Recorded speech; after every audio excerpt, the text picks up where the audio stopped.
Welcome. In this video, I'll show how to change your bio on Instagram using a PC with the latest web update. If you prefer managing your profile from a bigger screen, this method is quick and super easy. First, open your browser and go to the official Instagram website. Log into your account if you haven't already. Once you're on the home page, look over to the left-hand side where the menu is located. Now, click on the three horizontal lines in the left menu. This will expand more options. From here, find and click on Settings. This will take you to your account settings page where you can manage different parts of your profile. Next, click on Edit Profile. This is where you can update your personal information, including your name, username, and of course your bio. Scroll down slightly until you find the bio section. Here, you can delete your current bio and type in a new one.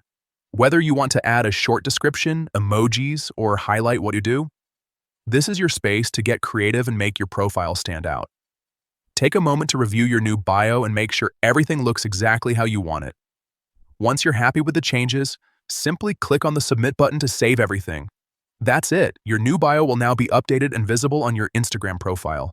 Updating your bio regularly is a great way to keep your profile fresh and relevant, especially if you're promoting something new or changing your content focus. If you found this helpful, feel free to check out more tutorials like this.